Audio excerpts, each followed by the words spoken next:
Hello, and welcome to the Love Your Work Life podcast. I'm your host, Elissa Shuck. Whether you're going for that next promotion, looking for a job, or making a career pivot, I'll teach you how to navigate it all so you can have the career you want.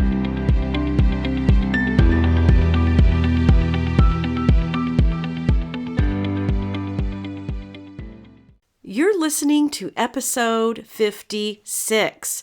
It is a gorgeous day here in Arizona. I've already spent my little bit of morning time outside, and I'm just absolutely loving the weather, enjoying every minute of it that I can, because as of this recording, it's mid-May, and so the hot weather is coming. So I'm trying to enjoy as much of it as I possibly can. So I am really excited about everything that's going on right now. This weather, I feel so energized, and there's just lots and lots of good stuff happening. One of the things that I have got going on is I'm working on an outline for an audiobook, and I can't wait for it to all come together so that I can share it with you. I will definitely keep you posted. But as you know, I'm really, really passionate about this combination of job searching and owning your career and marketing. It's so cool, as we talked about last week, when you start to see the threads of your entire career come together and that nothing's wasted. I look at what I do now and what I did in the past in product development and marketing and merchandising and branding. Trust me, all of that comes into play when I am coaching you and I'm thinking about the ways to help you stand out in your job search and really help you get what you want out of your career, that you can set your sights on something, and when you do, you can have it. I'm helping you do that. So I'm really excited about the way the audiobook is going to take some of that deeper.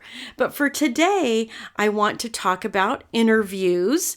And I know I talk about interviews a lot, but that's that moment, right? You're in front of a human and you are able to start sharing your value in a real way, turning all of the beautiful things on your resume and LinkedIn profile into an actual human talking and speaking, teaching, really helping people see everything about you that's awesome and that will add value to the organization. Now, if you are getting lots of interviews, that's a sign that your job search strategy is working and your resume is working and doing a lot of heavy lifting and getting you those opportunities, getting you inside the door.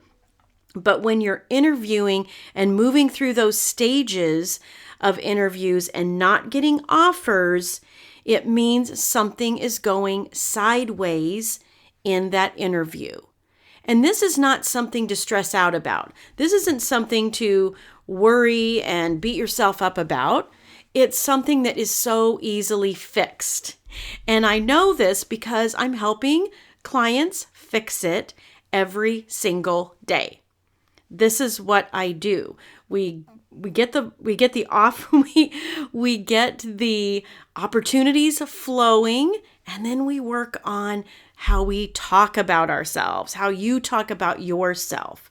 So if you just realize that lots of interviews and no offers only means something's going sideways, and the thing that's going sideways is something that you can control, it's something that you can steer, it's something that you can guide, it's going to completely change the nature of those interviews.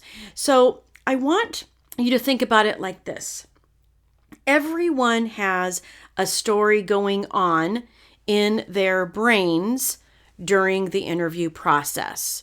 You do, because you're thinking about yourself, you're thinking about the opportunity, you're thinking about how you can share your value, you're trying to stay out of convincing energy and into detached energy and be yourself, like all of these inner conversations going on in your head.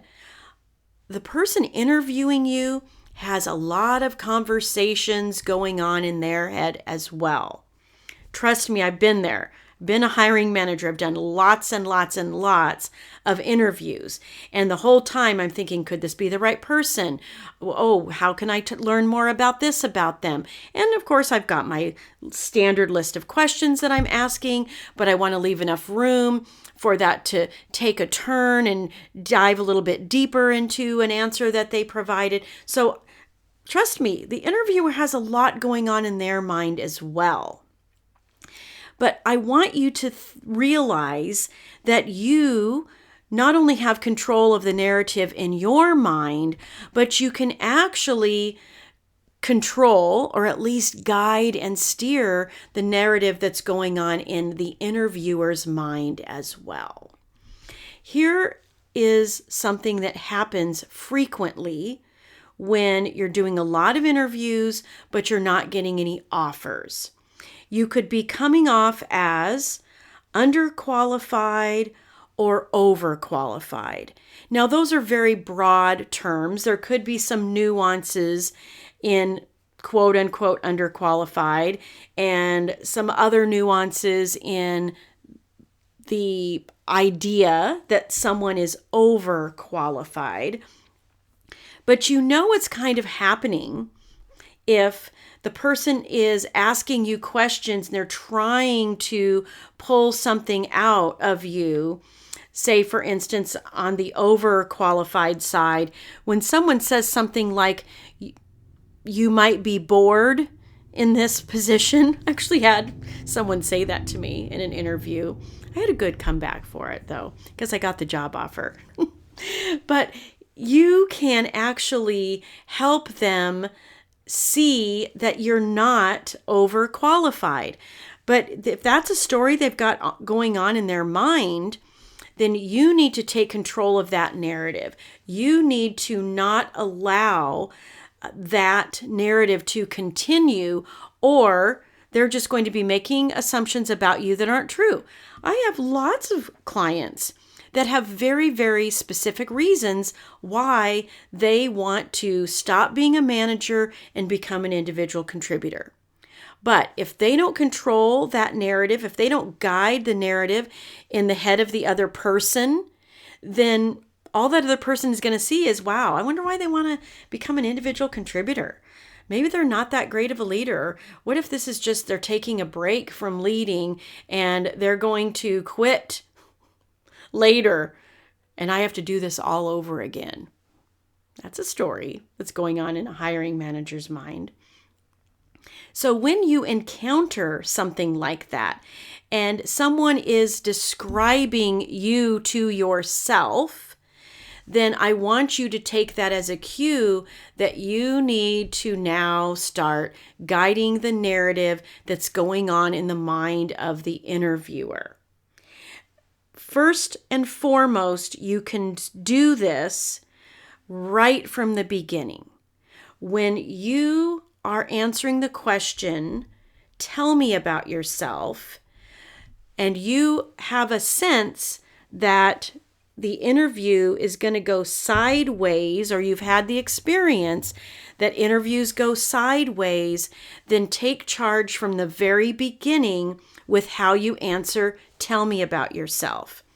If you are someone who, say you're creative, and you've done lots of creative roles. You've been an art director, you have led teams, and done lots of things creatively. And over time, you've realized that there's this one aspect of being creative that is your favorite thing, and you want to now focus on that. Then I want you to lay the groundwork in the tell me about yourself response. When someone says, tell me about yourself, guide the narrative by telling them right up front exactly what you're thinking and exactly why you're doing what you're doing. So if you've had these big creative roles where you've had a lot of oversight and now you want to become an individual contributor or focus on a singular aspect of those roles, then right in the beginning, let them know. Well, I've been fortunate enough to have a career that's allowed me to touch many areas of creativity. Everything from being an art director to, working with vendors to guiding the stories that we're creating in marketing materials. And what I've learned is that the thing that drives me, the area of the creative process where I thrive, is production, is managing all the details and navigating all the relationships and being the liaison between art direction and graphic designers and vendors and the people who are producing at the end. And so that's my goal in my next role, that I can connect with a company that's going to allow me to offer that kind of focus and that kind of value. Now, see, I just totally changed the narrative. So instead of that person thinking, wow, they've got a lot of big experience, wonder why they're coming here, wonder what this is all about, don't leave them to wonder. Be right up front with it. Be right in their face with it, if you will. Of course, in a nice way. But don't let someone else or expect someone else to figure it out. Don't leave the connecting of the dots or the thread in their hands. Take control of the narrative. Now, what if you're underqualified? You can handle this as well. You can talk about the fact that you are seeing so many possibilities in the value that you can add when you look at how all of the bits of your career have led you to this moment. That this is very similar to that. And you're basically, what you're doing is you're looking at your career history, you are looking at the job description, and if you've applied for the job because you know that you can do those things, then tell them that you can do those things. One of the things that was really exciting for me when I saw this, quote, say the exact detail in the job description, was that has such a relevant relationship to the role I had when I was at whatever company, and I had the opportunity to add value in this way. So those are blanks that you're going to fill in. But when you see something in the job description that resonates with you and you know, wow, I can absolutely do this, you don't have to let them know you can do it in a convincing way. Convincing energy is a little bit graspy and comes from a place of scarcity. So I want you to get control of that in your own mind first. And instead of going in there convincing them that you can do it and you can learn and you can make it happen, just knowing it yourself and talking about it from that place of ease and certainty and confidence, that same little spark that resonated with you when you read the job description and were kind of like, oh my gosh, this is for me. Use that. Use that for yourself.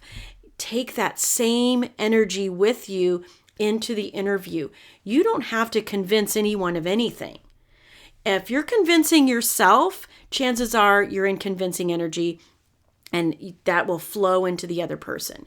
But if you go into it knowing this is part of my story and this is something I can absolutely do, and you are connecting the dots for yourself, you're finding the overlaps and the relevant experience, you're getting through all of that inside language and connecting the dots, and you are quite literally connecting the dots for the other person. Listen, you're making it easy. You're not insulting the intelligence of the other person. Not at all. You're doing what great marketers do. And that is, you're making it easy for them to see you as the solution to the problem, for them to see you as the person that's going to help them achieve everything they're aspiring to in that role, on that team, and for the company results. So don't wait for someone else to figure it out. Take control of the narrative, of the storyline, of that story arc from the beginning, so that you're not only controlling your own narrative that's going on in your mind, but you're guiding and moving the other person through your narrative as well. And you're breaking through what they might be thinking about you and getting them to think about you the way you want them to, a way that's going to keep them focused on you as an awesome candidate for the role. All right, try this. Trust me, it's going to work. All right, I'll talk to you next time. If you like listening to this podcast, and you are going to love my program, Job Search Field Guide. This is a unique opportunity. I offer group coaching alongside a 5-step process to help you land a job quickly. So I hope you will join me in Job Search Field Guide. This is going to be revolutionary to your career journey and your job search, and you get lifetime access. So find it at elissashuck-careercoach.com, and I will see you there.